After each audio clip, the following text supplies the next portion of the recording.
মুসলমানকে হত্যা করবে, আর যারা মন্দির পাহারা দিবে। ঠিক কিনা ভাইরা?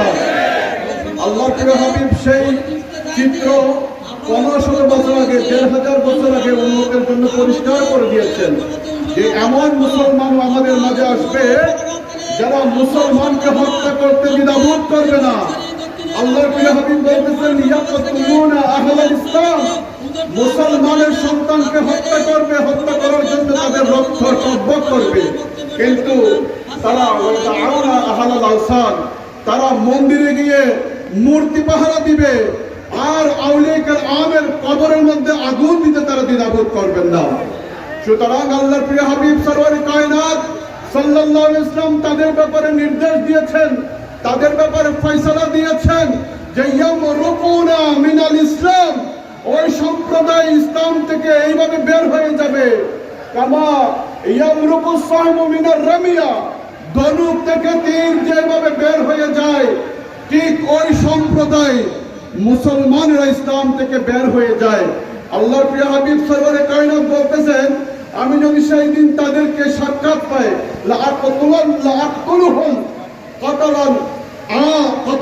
আমি তাদেরকে যদি পেয়ে বসতাম তাহলে আমি সেই সময় তাদেরকে কতল করতাম।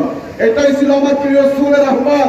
সুতরাং আজকে যারা এই বাংলার জমিনের মধ্যে যারা মন্দির পাহারা দেয়, যারা দেবতা পাহারা দেয়, মন্দিরের সামনে নামাজ পড়ে আর যে নামাজওয়ালা কবরে শুয়ে আছে সেই নামাজওয়ালা কবর ভাঙে, তাদের মুখোশ উন্মোচন হয়ে গেছে, তারা মুসলমান নয়, তারা ইসলাম থেকে খারিজ হয়ে গেছে।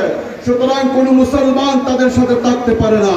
তাই আসুন আমরা আল্লাহর প্রিয় হাবিব সরওয়ারে কায়নাত সাহাবায়ে কেরামের ইত্তেবা এবং ইজতিমার পক্ষ থেকে আহলে সুন্নাত ওয়াল জামাতের পতাকা তলে থেকে আমরা আজকে তাদের প্রতিরোধ করে এই বাংলার জমিনের মধ্যে শান্তি ফিরিয়ে আনবো ইনশাআল্লাহ।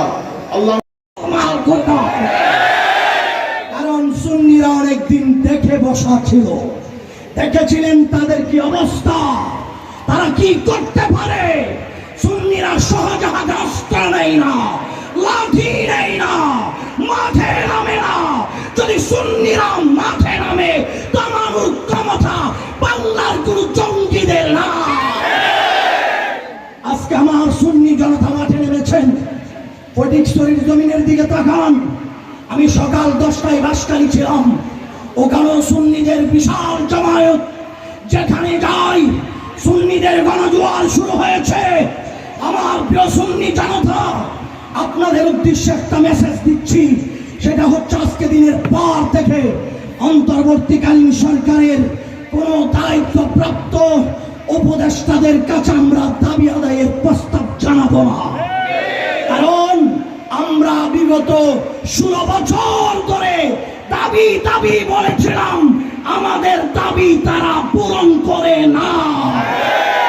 যে 6 জন এই বাংলাদেশে বৈষম্য বিরোধী আন্দোলনের নেতৃত্ব দিয়েছেন, সমস্ত বিষয় নিয়ে তারা মিডিয়ার সামনে কথা বলে। আমার মনে বড় দুঃখ, যখন মাজারে হামলা হয় তাদের মুখে কোনো কথা বের হয় না।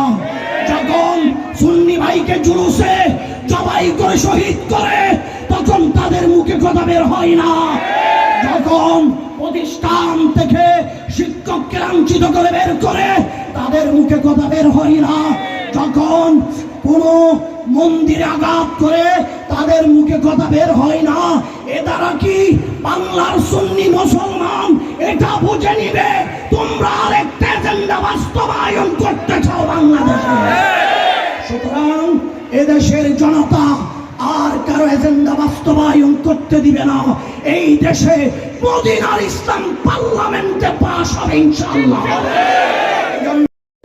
তাদের মধ্যে আমাদেরকে শেষ পর্যন্ত স্থায়ী থাকার জন্য আপনি গাইবী গোত্র থেকে আমাদেরকে সাহায্য করুন। এক নম্বর হতে কপাল হয় না হজরতের মোবারকা ইয়া রাব্বুল আলামিন তৌসিফে তোমার সাল্লাল্লাহু আলাইহি ওয়া সাল্লাম